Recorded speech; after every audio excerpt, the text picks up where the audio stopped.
从文艺复兴废墟到欧洲列强，意大利的漫长统一之路。欢迎光临深邃视野，我是您的时光导航员劳伦斯星辰。在之前的节目中，我们谈了德意志的千年统一之路，讲到了英国的崛起，也剖析过欧洲祖母的血缘之网和世界大战的深刻联系。今天，我们要把目光转向欧洲的南方——意大利。意大利这个名字源自在意大利南部曾经使用过的一种古老语言奥斯坎语 （Oscan） 中的 Vitalio 一词，意为小牛之地。古希腊人接触到这个词后，将其引入自己的语言，演变为罗马人征服后，又将其拉丁化为我们熟知的 Italia， 沿用至今。这反映了当时意大利南部地区畜牧业，尤其是养牛业的繁荣。意大利最初并非指整个半岛，在公元前5世纪的古希腊作家笔下，它仅指意大利半岛的最南端，大致相当于今天的卡拉布里亚地区。随着时间推移，希腊人开始用这个名字指代更广阔的区域，直到罗马帝国奥古斯都时代，这个名字才正式成为整个亚平宁半岛的统称。所以，意大利其实是一个从脚趾逐渐扩展到靴子全境的名字。说起意大利，你可能会想到古罗马的辉煌、文艺复兴的璀璨，或者是精湛的足球、美味的披萨和浪漫的威尼斯。但你有没有想过，这样一个在历史上曾经引领欧洲文明的地方，为什么在19世纪之前和德意志一样，竟然连一个统一的国家都没有形成？古罗马的庞大帝国竟如何落魄，成了一个长达1500年之久的支离破碎的地理存在？是的，在漫长的中世纪和近代早期，意大利只是一个地理名词，半岛上散布着大大小小的城邦、公国、王国和教皇领地，他们彼此征伐，互相牵制，最终沦为法国、西班牙和奥地利这些欧洲强权轮流争夺的猎物。从文艺复兴的废墟到1870年的统一，意大利走了一条极其漫长、曲折甚至屈辱的道路，而这条路直接决定了它在第一次世界大战前的微妙地位和左右横跳的外交立场。今天，我们就来拆解这段被许多人忽略的历史。第一站，文艺复兴的黄昏，意大利如何从欧洲中心沦为列强猎物？在聊意大利的统一之前，我们得先回答一个问题：曾经照亮整个欧洲的文艺复兴，为什么在意大利熄灭了？15世纪末到16世纪初，意大利仍是欧洲最富庶、最文明的地方。佛罗伦萨的美第奇家族资助着达芬奇和米开朗基罗，罗马的教皇们用教廷的财富建造着圣彼得大教堂，威尼斯的海上商船控制着地中海的贸易命脉。但恰恰是这种富得流油的状态，引来了北方列强的觊觎。1494年，法国国王查理8世率军翻越阿尔卑斯山，入侵意大利。这场所谓的意大利战争打了60多年，1494至1559，战火几乎烧遍了整个半岛。法国人走了，西班牙人来了。西班牙人刚站稳，神圣罗马帝国又插一脚。意大利的城邦们像一盘散沙，只能在大国的夹缝中左右摇摆。最惨的一幕发生在1527年，神圣罗马帝国皇帝查理5世指挥下的西班牙和德意志军队因指挥失控而大肆劫掠罗马城，这座永恒之城遭受了毁灭性破坏。这场浩劫不仅是军事灾难，更是文艺复兴精神的终结。罗马教廷从此失去了文化上的开放与自信，同时新航路的开辟给了意大利致命一击。欧洲的经济重心从地中海转移到了大西洋，威尼斯和热那亚的商船被葡萄牙和西班牙的远洋舰队取代。意大利从欧洲的经济中心变成了一个日渐边缘化的穷亲戚。到了1559年，西班牙通过卡托康布雷西合约确立了对意大利大部分地区的控制。这里我们需要稍微了解一下统治意大利的这个西班牙王朝——西班牙哈布斯堡王朝。哈布斯堡王朝统治西班牙的起点并非一场战争，而是一场精心策划的政治联姻。哈布斯堡家族发源于11世纪的瑞士阿尔萨斯地区，通过一系列政治联姻和继承，逐步从一个地方伯爵家族崛起为欧洲最强大的王室之一。其家族格言：奥地利帝国注定要统治全世界，清晰地展现了其统治欧洲的野心。西班牙哈布斯堡王朝的建立是哈布斯堡家族通过婚姻征服欧洲的经典案例。1496年，哈布斯堡家族的继承人美男子腓力作为神圣罗马帝国皇帝马克西米利安一世的儿子，与西班牙公主卡斯蒂利亚女王伊莎贝拉一世和阿拉贡国王斐迪南二世的女儿疯女胡安娜成婚。不过，胡安娜的哥哥及她姐姐的孩子相继去世，导致西班牙王室的直系血脉中断，这使得胡安娜意外地成为了西班牙王位的第1顺位继承人。1504年，伊莎贝拉一世去世，斐迪南二世为保住权力，公然以女儿疯了为由，宣称她没有执政能力，将她排挤出权力中心。而她的丈夫腓力与岳父合谋，同样用胡安娜疯了来打击她的合法性。腓力于1506年突然去世，胡安娜的父亲继续为了王权囚禁他。斐迪南二世于1516年去世后，他的儿子继承了王位，成为了历史上赫赫有名的神圣罗马帝国皇帝查理五世，西班牙称卡洛斯一世。即便如此，查理也从未释放母亲，继续将她囚禁。胡安娜在名义上是女王，实则是囚徒，直到1555年在囚禁中去世。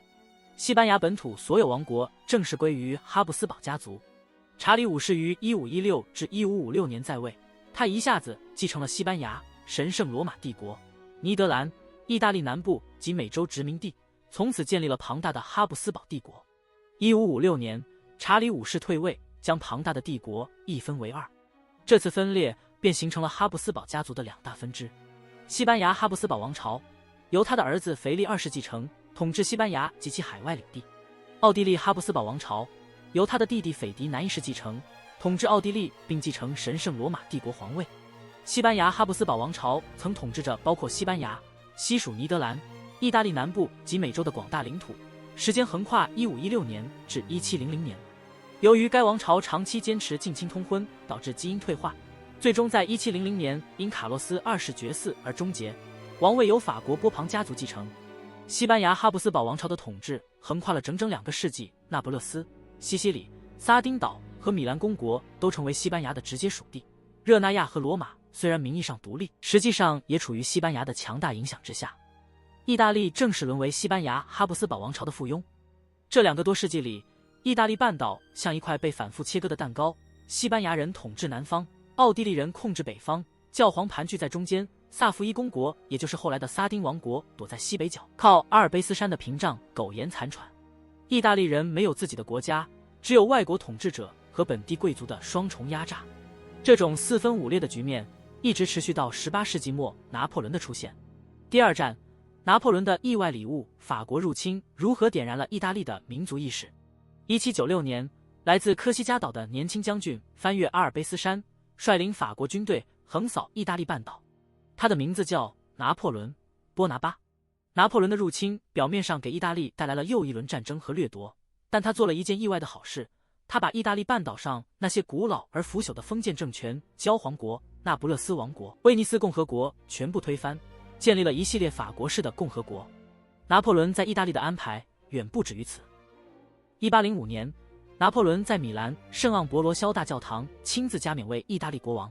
他头上戴着的正是古代伦巴第国王的铁王冠，嘴里念出那句充满历史讽刺的誓言：上帝赐予我这顶王冠，谁碰它谁就有祸。他没有把意大利王位交给自己的兄弟约瑟夫·波拿巴，因为约瑟夫在加冕礼上言行不敬，拒绝接受这个头衔，让拿破仑大为光火。于是他干脆改任自己的继子欧仁·德·博阿尔内为意大利总督。欧仁是拿破仑的妻子约瑟芬与前夫的儿子，他被认为忠诚而能干。在奥斯特利茨战役后，意大利王国得到了威尼斯，领土继续扩大。拿破仑还强制将拿破仑法典推广到意大利，彻底铲除了王国内的封建制度。他建立了同法国一样的荣誉勋章制度，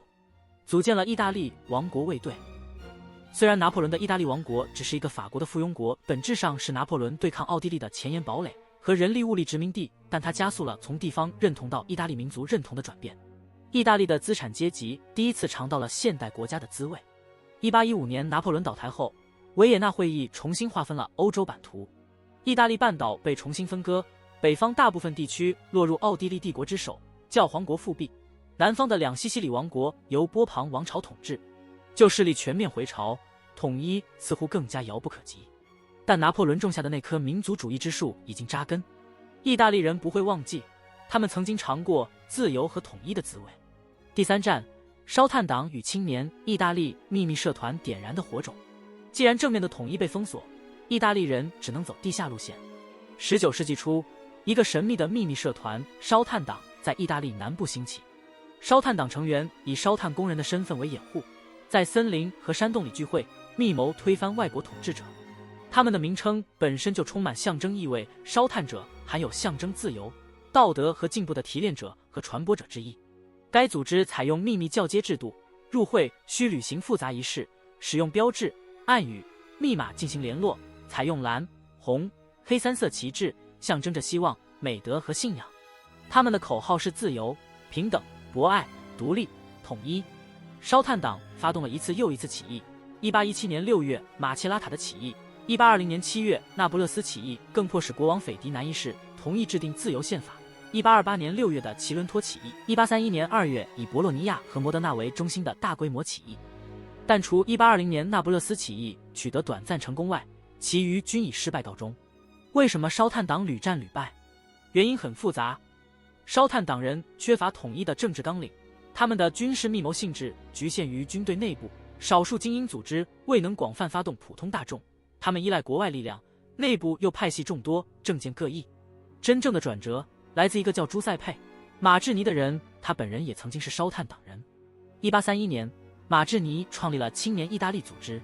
他的主张比烧炭党更加激进，建立一个统一的民主的意大利共和国。马志尼不仅要求推翻外国统治者，还要废除所有君主制，包括教皇的世俗权利。他的口号是天主与人民，把民族解放和宗教信仰结合在一起，在意大利的年轻知识分子中激起了巨大反响。青年意大利有着严格的成员标准，成员年龄需在40岁以下，多为中产阶级及其知识分子。他们在意大利许多城市建立了秘密支部，成员一度发展到5万人以上。他们在1833年至1845年间在皮埃蒙特、萨伏伊、教皇国等地多次发动武装起义，但均告失败。尽管失败，青年意大利传播了民主与共和思想，对意大利民族解放运动产生了深远推动作用。马志尼是意大利统一运动的精神导师，但他有一个致命的弱点，他相信起义本身就能唤醒人民，结果每次起义都被奥地利军队轻易镇压。意大利的统一光靠理想主义是不够的，还需要更现实的手段。第4站，加富尔与撒丁王国统一大业的总设计师。在19世纪中期的意大利半岛上，曾经偏居西北一隅的小王国撒丁王国，最终扛起了统一的大旗。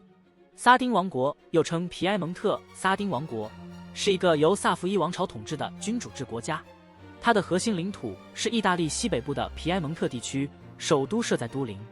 萨伏伊王朝是一个起源于11世纪的古老王室家族，最初统治萨伏伊公国，后通过领土扩张成为神圣罗马帝国公爵。1720年通过伦敦条约，获得撒丁岛的主权后，正式建立了撒丁王国。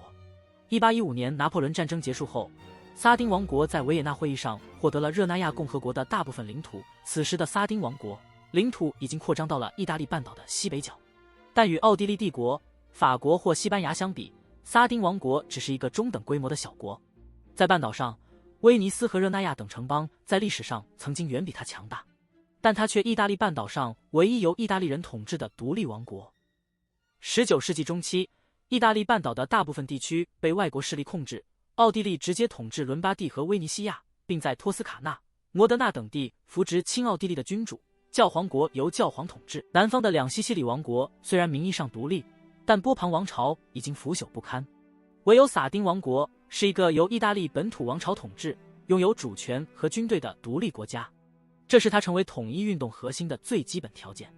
1848年，在欧洲革命浪潮的推动下，撒丁国王卡洛·阿尔贝托颁布了一部自由主义宪法，确立了君主立宪制。虽然卡洛·阿尔贝托在同年的对奥战争中失败退位，但这部宪法没有被废除，它一直延续到了意大利统一之后。撒丁王国是当时意大利半岛上唯一拥有宪法的国家，这使它成为自由派和民族主义者的天然庇护所。更重要的是，撒丁王国出了一位精于算计、善于平衡外交的政治家卡米洛·本索·加富尔伯爵。他是撒丁王国的首相，也是意大利统一运动中的大脑。加富尔深知，仅凭撒丁王国一己之力根本无法对抗奥地利，必须借助外部力量。他通过精妙的外交，把法国拉到了撒丁一边。加富尔的外交逻辑很简单，如果撒丁王国想统一意大利，就必须先让欧洲列强相信，一个统一的意大利符合他们的利益，至少不损害他们的利益。我们来谈谈加富尔其人，从农场主到统一设计师。加富尔出身于显赫的贵族世家，家族早在1649年就拥有了侯爵称号。但在投身政治之前，他一度在都灵郊外经营农场，改良农业技术。谁能想到，这位戴着圆框眼镜，喜欢在田间地头研究化肥的农场主，将成为意大利统一运动的大脑。加夫尔的农场主经历恰恰塑造了他务实、冷静、精于算计的政治风格。他不会像马志尼那样高喊理想主义口号，而是像经营农场一样经营国家，算投入产出比，算盟友的价值，算每一步的得失。加夫尔成为撒丁王国首相后，推行了一系列现代化改革，改革财税制度，修建铁路和港口，发展工商业，降低关税，实行自由贸易。他要的不是一场轰轰烈烈的革命，而是一个有实力的国家，有实力打仗，有实力谈判，有实力统一。1858年，加夫尔与法国皇帝拿破仑三世在法国小镇普隆比耶尔秘密会面。加夫尔答应把萨伏伊和尼斯割让给法国，那是萨伏伊王朝的龙兴之地，是家族的祖业，换取法国出兵支持撒丁王国对奥地利作战。这笔卖祖产换援助的交易在今天看来可能有点丢人，但加夫尔不在乎，他要的是意大利的统一，而不是个人的面子或家族的祖坟。1859年，法萨联军对奥地利开战，连战连胜。但拿破仑三世在战场上一看势头不对，意大利的民族主义情绪已经超出了他的控制范围，他担心意大利统一后会变成南欧的强权威胁法国，于是偷偷和奥地利单独议和。加夫尔气得当场辞职，他的靠法国打败奥地利的计划被法国人自己半路出卖了。撒丁王国只拿到了伦巴第，威尼斯还在奥地利人手里。第5战，加里波第的千人远征，一个人改变了一个国家的命运。就在加夫尔的外交计划陷入僵局时，一个传奇人物站了出来，朱塞佩·加里波第。加里波第是意大利统一运动中最具传奇色彩的英雄。他年轻时流亡南美洲，在那里学会了游击战术，穿着红色斗篷，留着浓密胡须的形象，成了意大利民族主义的活图腾。1860年4月，西西里岛爆发了大规模人民起义，加里波第决定组织志愿军去支援当地人民。加夫尔认为这是一个疯子的事业，但加里波第还是自行招募了1000多名志愿军，义无反顾地出发了。这支队伍主要由工人、手工业者、渔民、革命知识分子及国内外志愿者组成。由于撒丁王国没有提供武器，他们只能自备装备。5月6日，这支1000余人的队伍分成2船，从热那亚附近的夸尔托出发，5月10日抵达西西里岛西部的马尔萨拉港登陆。你可能会问，1000多人的杂牌军怎么打得赢拥有93000大军和强大海军的波旁王朝两西西里王国？要理解这场看似不可能的胜利，我们得先了解一下他们要对付的这个王朝到底是什么来头。波旁王朝是什么来头？两西西里王国是意大利南部的一个古老王国，疆域覆盖整个意大利半岛南部，包括那不勒斯和西西里岛，是意大利统一前半岛上领土面积最大、人口最多的国家。他的统治者来自欧洲最显赫的家族之一波旁王朝。波旁家族的根源在法国，后来分支到西班牙，再分出一支来统治意大利南部。统治那不勒斯和西西里的这一支被称为波旁两西西里王朝。1815年拿破仑战争结束后，两西西里王国在维也纳会议上被正式承认，由波旁家族统治，首任国王是费迪南多一世。此后，弗朗切斯科一世1825至1830年在位，继位，统治还算平稳，但波旁家族的专制统治从一开始就潜藏着危机。到了1860年，这个王朝已经走过了漫长而腐败的统治岁月，民意早已离他远去。而统治这个王国的末代君主，恰恰是最不适合面对这场风暴的人，软弱的末代君王弗朗切斯科二世。弗朗切斯科于1836年1月16日出生在那不勒斯王宫，全名弗朗切斯科·德·阿西西·玛利亚·利奥波多·迪·波旁。他是两西西里国王费迪南多二世与第一任妻子萨伏伊的玛利亚·克里斯蒂娜公主唯一的孩子。他一出生便成为了王储，但不幸的是，母亲在他出生仅半个月后便去世了。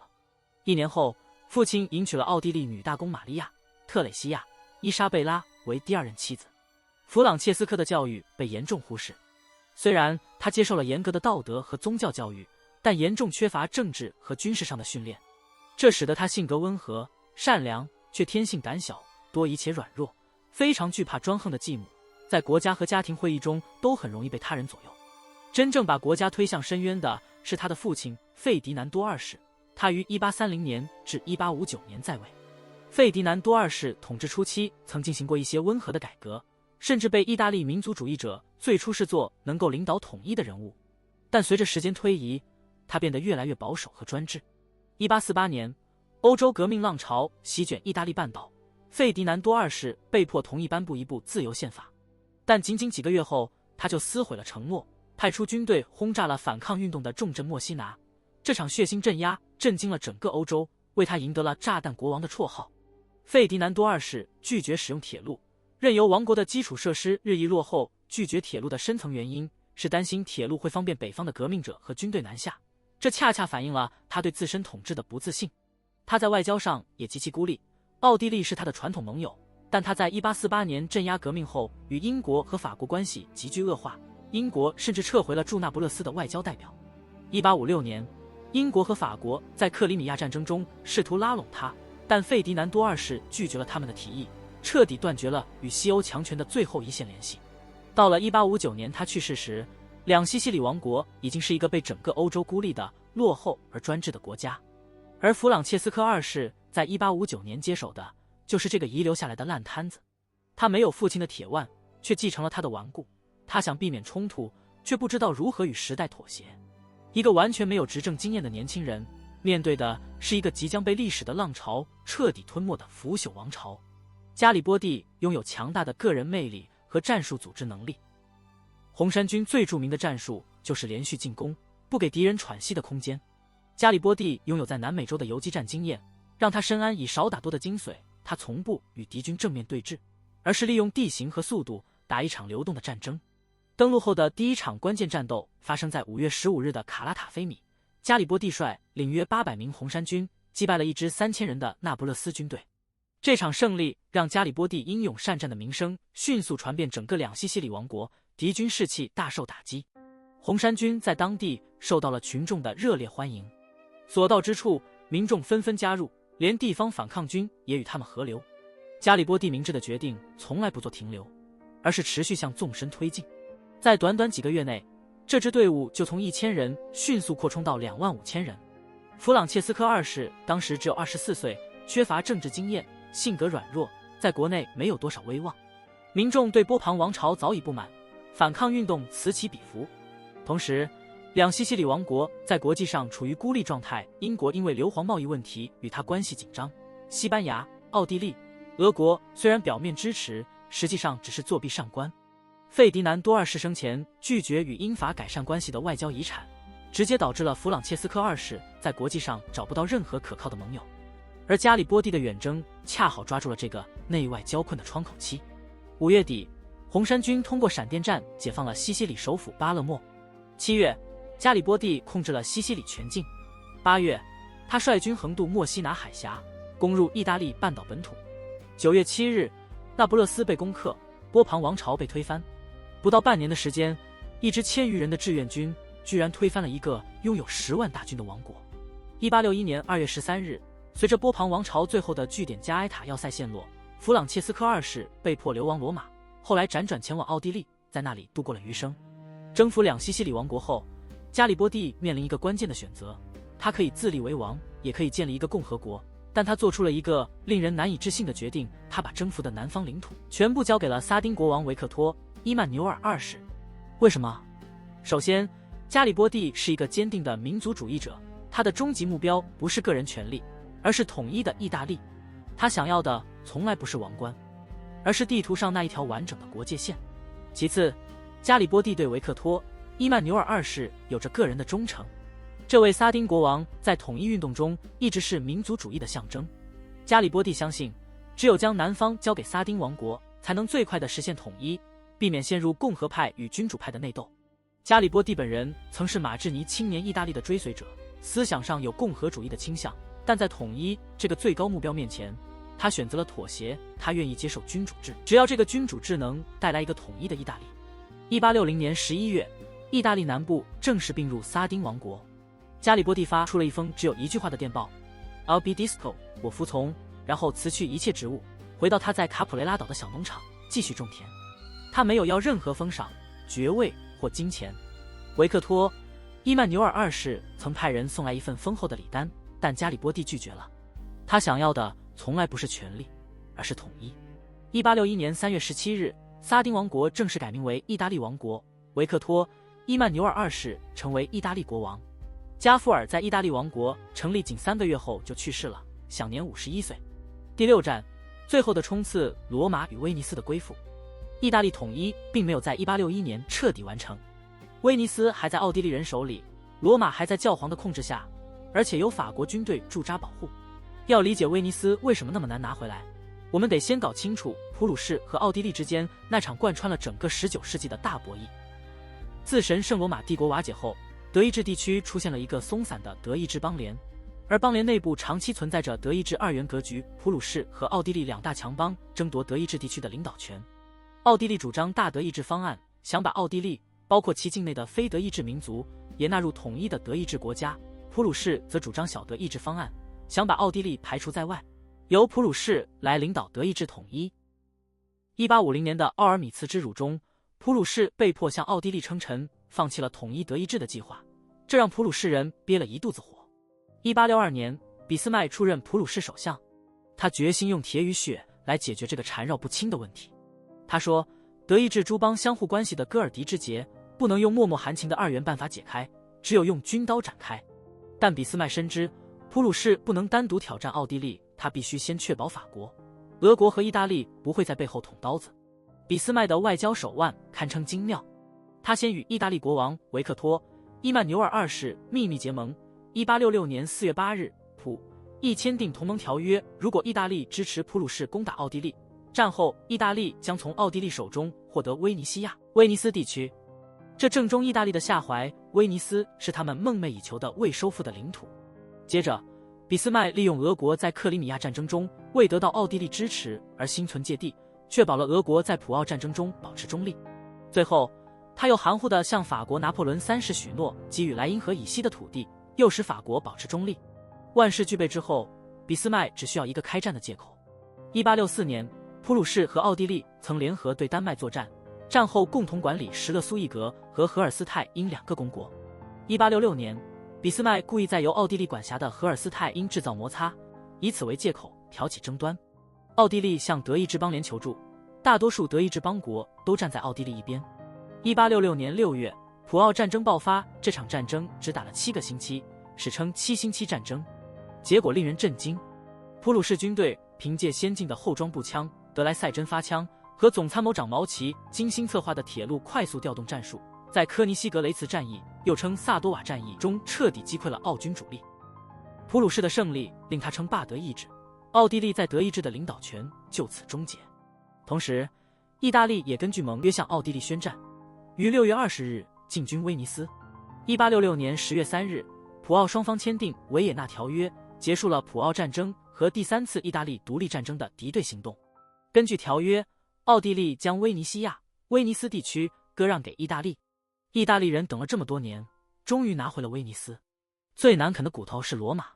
教皇庇护九世坚决不肯放弃世俗权力，而法国皇帝拿破仑三世一直派兵保护教皇，因为拿破仑三世是天主教徒，在国内需要天主教会的支持，他不愿看到教皇失去世俗权力。1870年普法战争爆发，拿破仑三世被迫从罗马撤军去对付普鲁士，意大利军队趁机进入罗马。1871年，罗马正式成为意大利首都，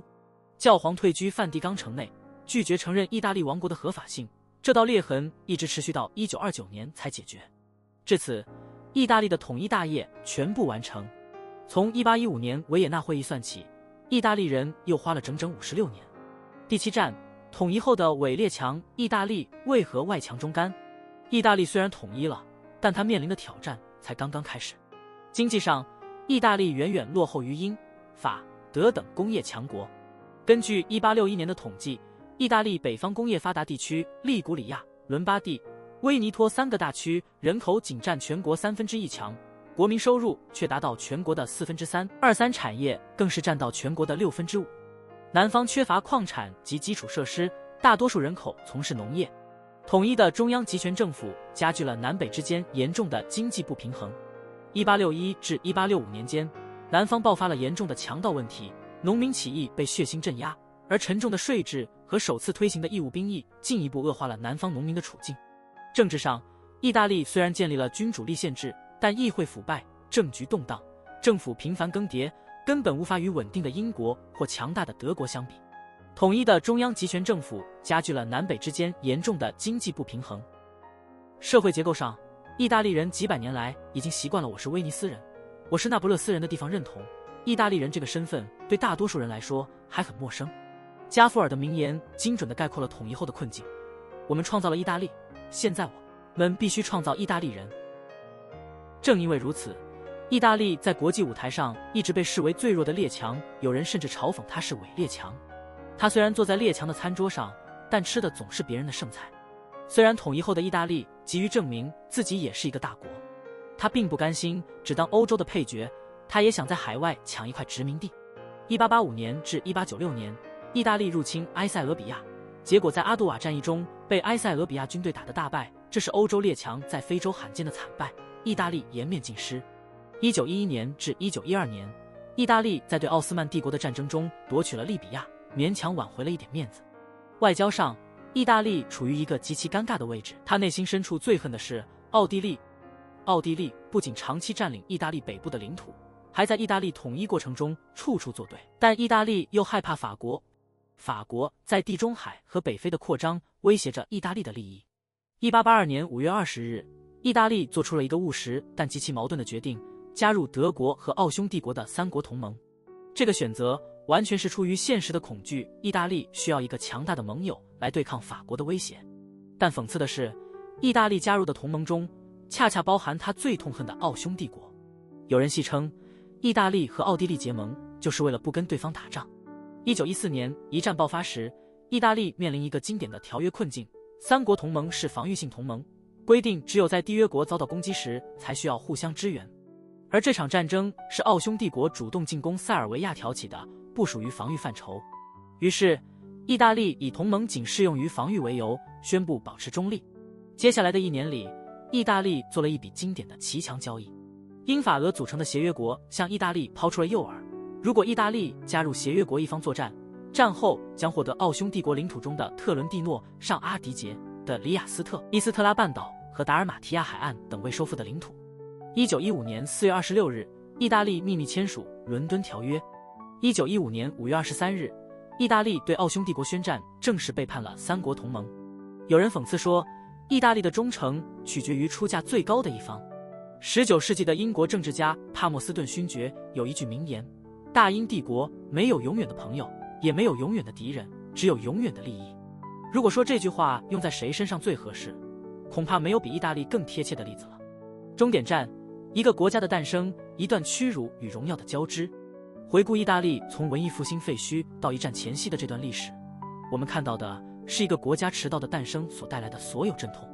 它曾经是欧洲文明的灯塔，却在文艺复兴后沦为列强争夺的猎物。它曾经分裂了上千年，却在半个多世纪内完成了统一。它曾经被外国统治者踩在脚下，却靠着理想主义者和现实主义者的接力，硬生生地站了起来。但统一后的意大利始终被迟到者的焦虑所困扰，他急于证明自己是列强，却缺乏列强的实力。他在外交上反复摇摆，是因为他既不甘心被大国欺负，又没有能力独自抗衡任何一个大国。这种纠结的处境决定了意大利在一战前左右横跳的外交风格。他在战争爆发时保持中立，又在协约国许诺领土后背叛盟友，这一切都源于一个弱国在大国夹缝中的生存逻辑。它不是一个光明磊落的选择，却是一个最符合意大利国家利益的选择。这种实用主义的外交传统，某种程度上延续到了今天。一个国家的诞生，从来不只是地图上画一条线那么简单，它需要经济基础、社会认同和国际地位的同步建设，而这三样东西，意大利在1870年时一样都不完备。但是这一切都无法阻挡意大利这块土地上与生俱来的魅力、时尚、艺术、绚丽的风光、热情的人民、无尽的美味。他的身上还隐约散发着古罗马的气息。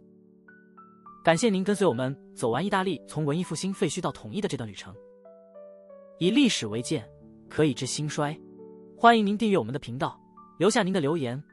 我是劳伦斯星辰，我们下期再见。